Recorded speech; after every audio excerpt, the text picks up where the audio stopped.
एक हाथ में मेरे चाय का कप, एक हाथ में मेरे हाथ तेरा।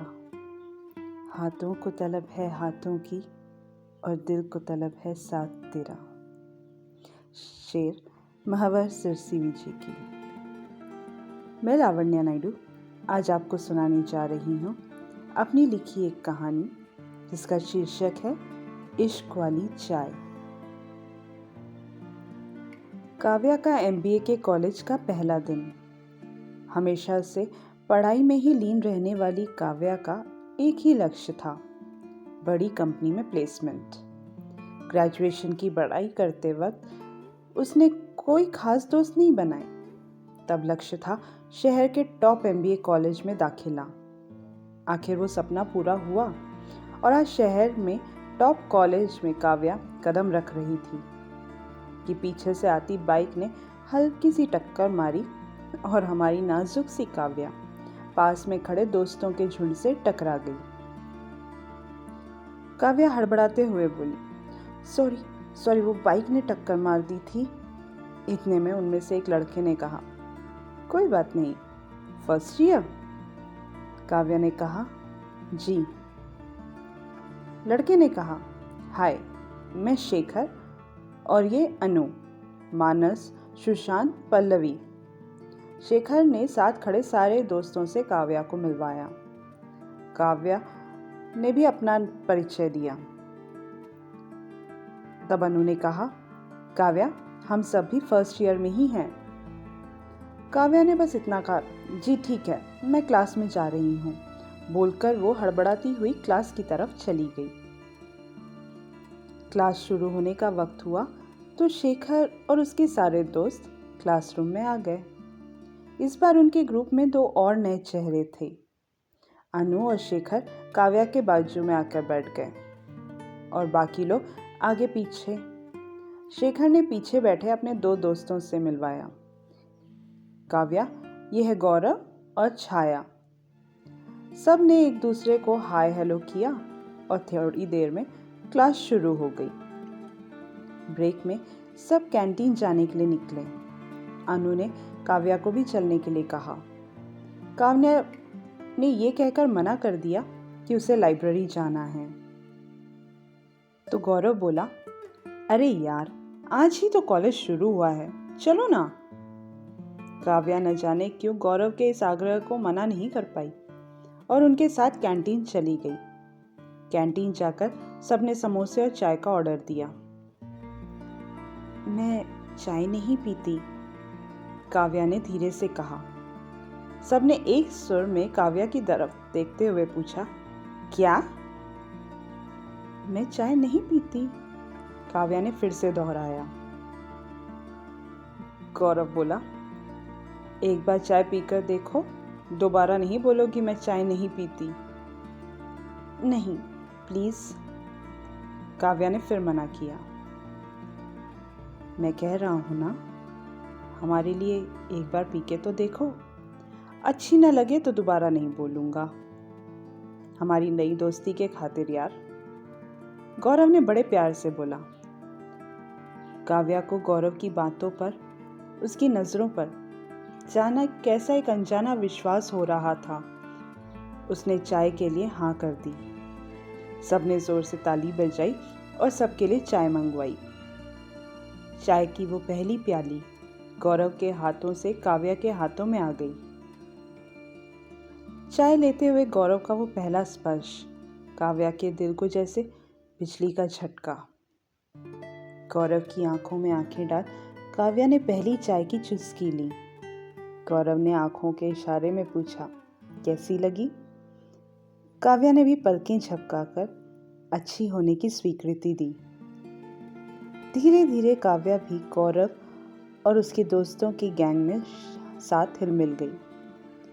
अब वो उनके साथ चाय की टपरी, लॉन्ग ड्राइव, क्लास बंक सब करने लगी। काव्या को तो बस गौरव का एक इशारा काफी था, वो कहीं भी चल देती। उसकी नजरों ने हमेशा गौरव की आंखों में बस अपने आप को ढूंढना चाहा, इतना कि वो ये भी न देख पाई कि गौरव तो किसी और की नजरों में खोया है। काव्या की नजरों में प्यार को गौरव तो नहीं, पर कोई और समझ रहा था, और वो था शेखर। उसे काव्या का गौरव के लिए एक तरफा प्यार देखा नहीं जा रहा था, लेकिन इसमें गौरव की भी कोई गलती नहीं थी। उसने कभी काव्या को अलग नज़र महसूस नहीं करवाया।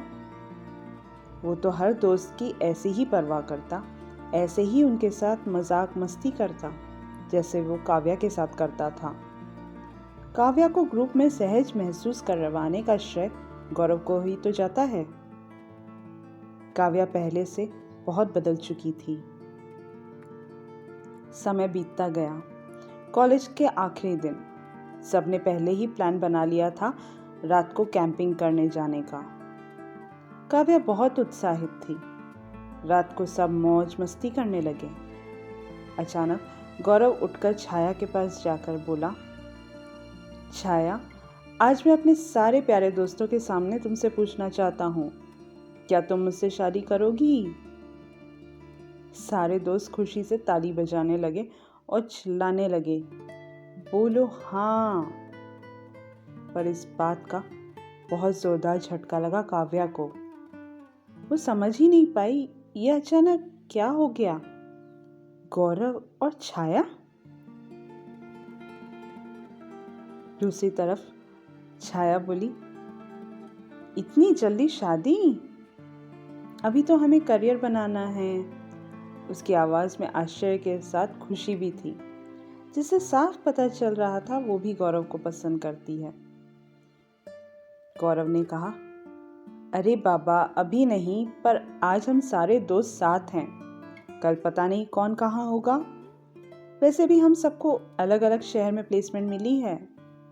अब जवाब भी दोगी या कोई और सवाल है? छाया शर्मा गई और हाँ कर दिया। गौरव ने छाया को कस के गले लगा लिया।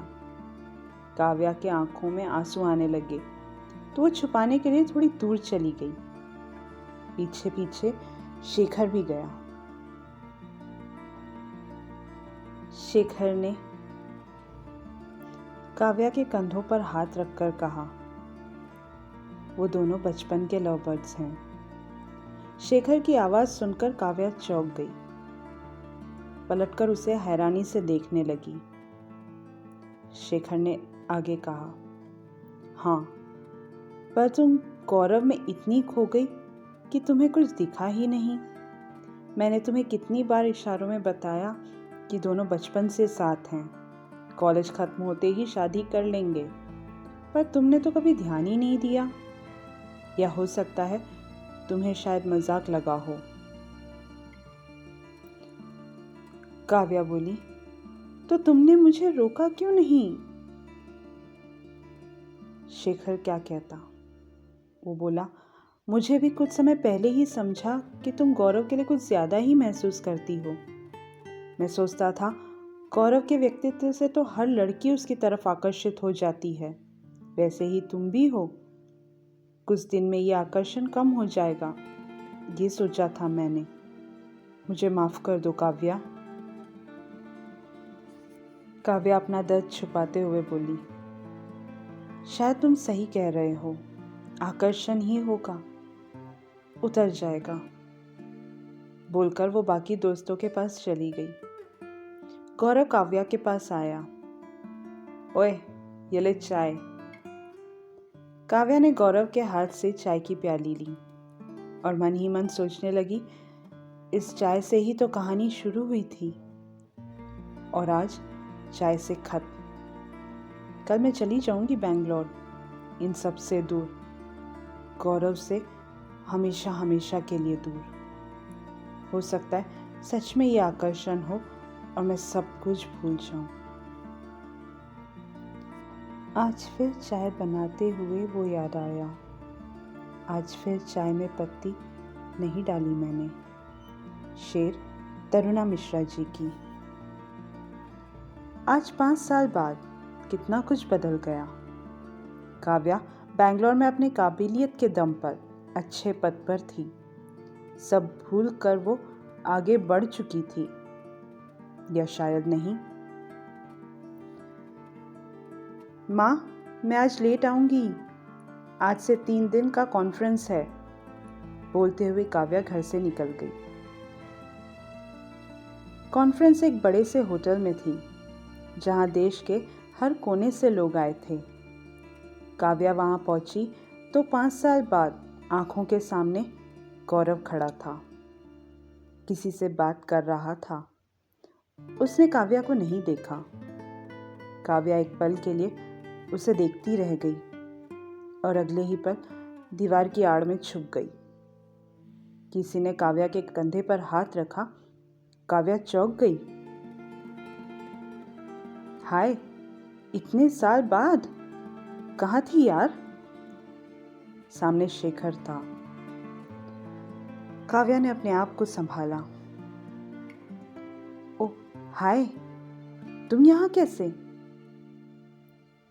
शेखर ने कहा, यहाँ कॉन्फ्रेंस है, उसी के लिए आए हैं। फिर शेखर ने तुरंत फोन करके गौरव को पलटकर देखने को कहा। गौरव पलटा। शेखर ने हाथ हिलाया और फोन काट दिया। गौरव तुरंत शेखर और काव्या के पास पहुंचा। गौरव बोला, काव्या, इतने सालों बाद कैसी हो? गौरव की बातों में रूखापन था। मैं ठीक हूं, तुम कैसे हो? गौरव शेखर की तरफ देखकर हल्की सी झूठी मुस्कान मुस्कुराया और बोला, मैं ठीक हूं, मुझे क्या होगा? फिर अपनी टाई को कसते हुए बोला, कॉन्फ्रेंस हॉल में चलें, समय हो गया है। कहकर वो आगे बढ़ गया। काव्या को गौरव का बर्ताव अलग और कुछ अजीब लगा। फिर सोचा, शायद इतने साल बीत गए तो हो सकता है गौरव भी बदल गया हो। पर काव्या के दिल में लगभग बुझी हुई चिंगारी को हवा दी शेखर ने, ये कहकर कि गौरव अब सिंगल है। बोलकर वो आगे कॉन्फ्रेंस हॉल की तरफ बढ़ गया। काव्या हैरान थी। कई सवाल मन में उठ रहे थे, पर जवाब अब नहीं मिलेंगे ये जानते हुए वो भी हॉल की तरफ बढ़ गई। शाम को कॉन्फ्रेंस खत्म होने बाद सबके लिए रात के खाने का भी इंतजाम था, लेकिन गौरव थक गया है कहकर होटल रूम की तरफ चला गया। काव्या गौरव को जाता देखती रह गई। चलो हम खाना खा लेते हैं, शेखर ने कहा। काव्या को गौरव का ऐसा बर्ताव देखने बाद भूख नहीं थी, पर उसे जानना था छाया और गौरव क्यों अलग हो गए।